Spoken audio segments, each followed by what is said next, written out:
O que é fugir da presença do Senhor? O mais curioso é que, apesar da luta ser na mente, na consciência, a fuga é física. Ou seja, Jonas queria fugir para bem longe da vontade de Deus, como se isso fosse possível. Porém, muitas vezes tentamos enganar a nós mesmos. Será que você está trabalhando no que o Senhor queria que você trabalhasse? O Senhor não te quer no barco. O Senhor quer que você se jogue, que você se renda. Não espere que a calamidade te faça se render, mas que você se renda antes. Não adianta tentar ajudar quem está fora do centro da vontade de Deus. Se você se render ao Senhor, Ele não vai te deixar se afogar. A Bíblia não fala que foi uma baleia, ela fala que foi um grande peixe. O peixe era para devolver a vida a Jonas. Ninguém vive bem fugindo do Senhor. A palavra do Senhor veio a Jonas, filho de Amitai, com esta ordem: vá depressa à grande cidade de Nínive e pregue contra ela, porque a sua maldade subiu até a minha presença. O Senhor deu uma ordem a Jonas. Foi uma ordem clara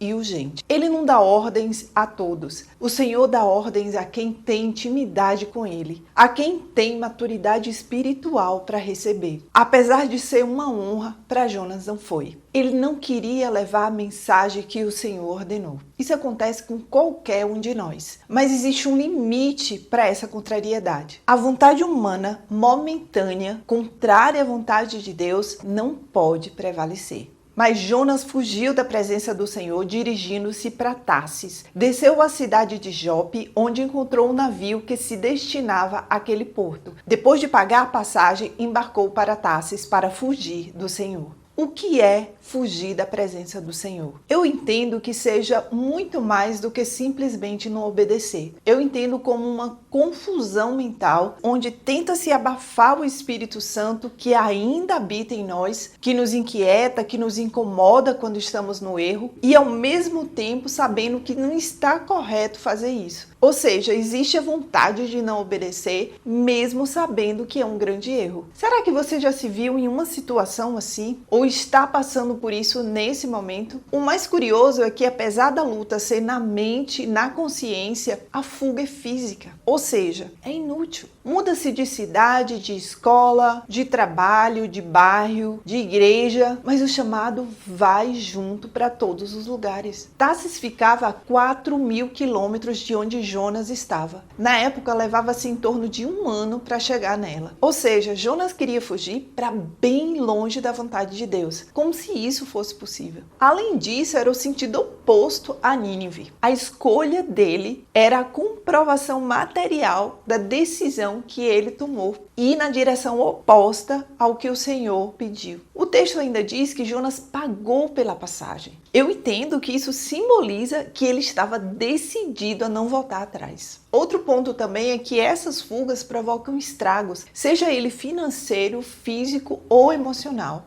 O Senhor, porém, fez soprar um forte vento sobre o mar e caiu uma tempestade tão violenta que o barco ameaçava arrebentar-se. Todos os marinheiros ficaram com medo e cada um clamava ao seu próprio Deus, e atiraram as cargas ao mar para tornar mais leve o navio. Enquanto isso, Jonas, que tinha descido para o porão e se deitado, dormia profundamente. O capitão dirigiu-se a ele e disse: como você pode ficar aí dormindo? Levante-se e clame ao seu Deus, talvez ele tenha piedade de nós e não morramos. Você já viu alguém passando por isso? A pessoa faz de tudo para fugir do Senhor, e quanto mais insiste, mais o cerco vai se fechando e coisas cada vez piores vão acontecendo na vida dela, e ela fica como Jonas, adormecida. Dormir nem sempre significa relaxamento. Tem pessoas que, quando querem fugir de situações ruins, o seu próprio organismo induz ao sono. É triste ver alguém se recusando a obedecer ao Senhor, e o Senhor, por amor a ela, colocando cada vez mais peso na sua vida, para ver se ela acorda. Mas o mais triste é ver pessoas à sua volta sendo atingidas por causa da resistência dela. No fundo, Jonas sabia que não conseguiria fugir do Senhor, assim como todos nós sabemos. Porém, muitas vezes tentamos enganar a nós mesmos, fingindo que vamos conseguir vencê-lo.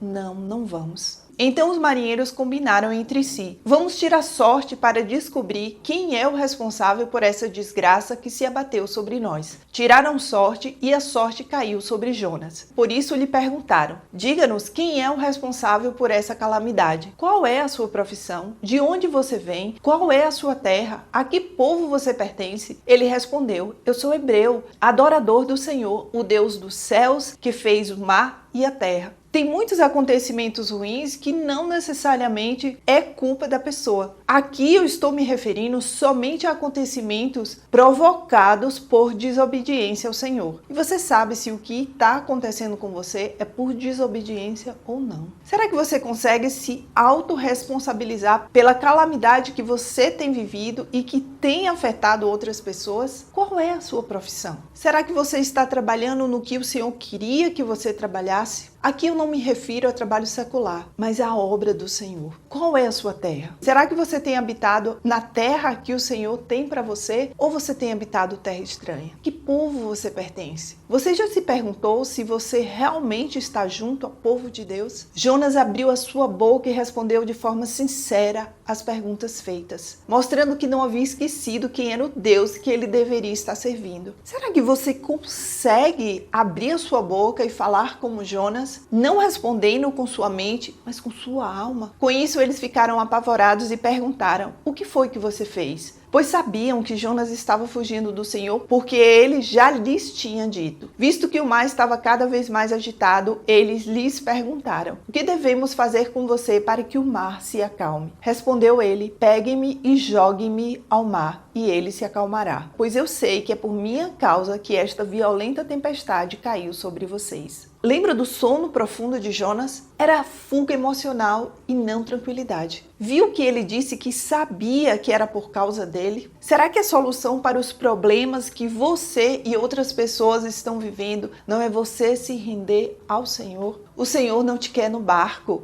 O Senhor quer que você se jogue, que você se renda. Jonas disse: me joguem ao mar, que ele se acalmará. Se ainda tiver tempo, não faça como Jonas. Não espere que a calamidade te faça se render, mas que você se renda antes. Ao invés disso, os homens se esforçavam ao máximo para remar de volta à terra, mas não conseguiram porque o mar tinha ficado ainda mais violento. Então eles clamaram ao Senhor: Senhor, nós suplicamos, não nos deixe morrer por tirarmos a vida deste homem. Não caia sobre nós a culpa de matar um inocente, porque tu, ó Senhor, fizeste o que desejava. Então pegaram Jonas e o lançaram ao mar enfurecido, e este se aquietou. Ao verem isso, os homens adoraram ao Senhor com temor, oferecendo-lhe sacrifício e fazendo-lhe votos. Não adianta tentar ajudar quem está fora do centro da vontade de Deus. Não vai adiantar nada. Na verdade, quem faz isso acaba se colocando em perigo. O texto diz que o mar ficou ainda mais violento. Quando fazemos a vontade de Deus, mesmo que isso nos doa no coração, como jogar Jonas no mar, ela deve ser seguida. Tudo aparentava que Jonas iria se afogar, mas por mais que o mar esteja revolto, por mais que sejam muitas águas, mesmo que você seja jogado sem colete salva-vidas, sem boia, se você se render ao Senhor, Ele não vai te deixar se afogar. Então o Senhor fez com que um grande peixe engolisse Jonas, e ele ficou dentro do peixe 3 dias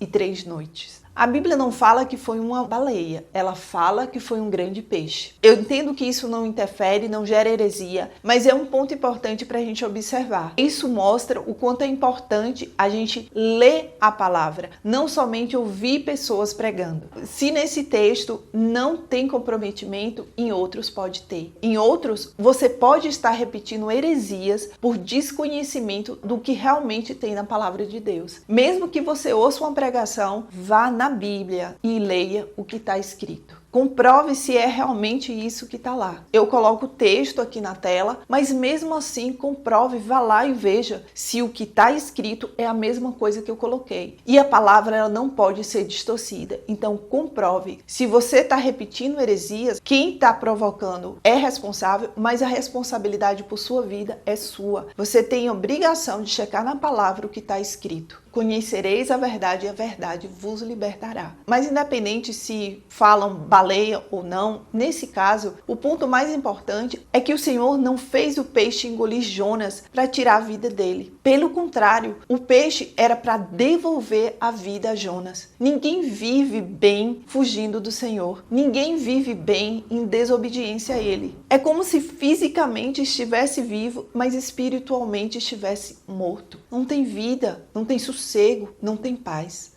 Como foi o tempo de Jonas dentro do grande peixe? É isso que vamos ver no próximo episódio, Jonas 2. Que o Senhor nos ajude a não tentar ajudar ninguém que esteja passando por isso. O Senhor, mais do que qualquer um de nós, sabe o que está fazendo e é soberano nisso e não será interrompido por ninguém. Que o Senhor tenha misericórdia de nós e nos ajude a obedecê-lo, independente do que Ele nos peça. Que o Senhor nos ajude a nos rendermos a Ele sempre. Que o Senhor nos ajude a não pagar pela nossa própria desgraça. Que por mais que de início resistamos por sermos humanos, jamais nos recusemos a seguir os planos do Senhor Jesus. Um cheiro para todos vocês, que o Senhor os abençoe grandemente.